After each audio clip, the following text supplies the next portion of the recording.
দেবো, এইগুলো পরিষ্কার করে দেবো যখন সাইডে তো তখন পরিষ্কার হয়ে যাবে। এটাকে জয়েন্টের নাম কি বলবো? এটাকে বাট জয়েন্ট। ঠিক আছে, এটা আমাদের বাট জয়েন্ট করলাম।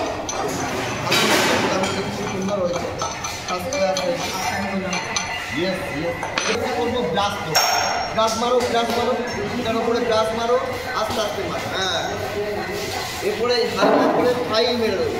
তো আমরা ওয়েল্ডিংয়ের উপরে ফাইল মারবো না, আমরা এই যে জায়গাগুলো আছে এগুলোকে ফাইল মেরে তুলে দেবো। হ্যাঁ, হালকা করে ফাইল মেরে তারপরে এটাকে পুরো পরিষ্কার করবো। হ্যাঁ, হালকা করে দেখো, এটাকে সুবিধা পাবো না, এই যেন আমার ওয়েল্ডিংয়ে যেন না হয়। এরকমভাবে আস্তে আস্তে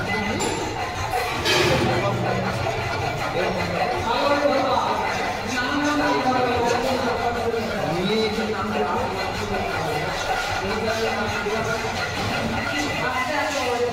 আরেকটু করো, দেখো পরিষ্কার হয়ে যাবে, পুরো পরিষ্কার হয়ে যাবে।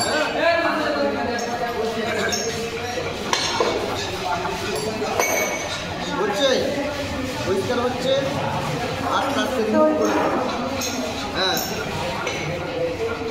তোমার এটা হয়েছে। এরপরে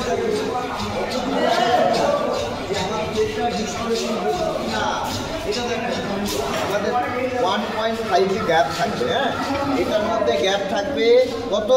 1.5। এই যে আমরা ট্যাকিংটা করেছি এটা মজবুত ট্যাকিং হয়নি। তো দেখো আমরা এখান থেকে দেখতে পাবো এবং এইটার মধ্যে ফাঁক আছে কি না। কেন ফাঁক রাখছি আমরা? পেনিটেশনের জন্য ফাঁক রাখছি। আমরা ওয়েল্ডিং করব, ওয়েল্ডিংটা যেন বুলেট হোক। ক্লিয়ার হচ্ছে? তো এটার মধ্যে এটা আমরা কি জয়েন্ট করছি? এটা বাট জয়েন্ট। কোন পজিশনে করছি? এটা আমরা ফ্ল্যাট পজিশনে করছি। তা এটার মধ্যে যখন আমরা করব, আমরা তখন দেখব পাশাপাশি দুটো প্লেটকে রেখে স্কোয়ার বাট জয়েন্ট করছে এটাকে। হ্যাঁ, তো আমরা দেখি আমরা সবসময় 1.5 গ্যাপ রেখেই কাজ করবো প্রত্যেকটা পাইপ, এই প্রত্যেকটা প্লেটের উপরে। হ্যাঁ, তো আমরা এটা হয়নি, এটাকে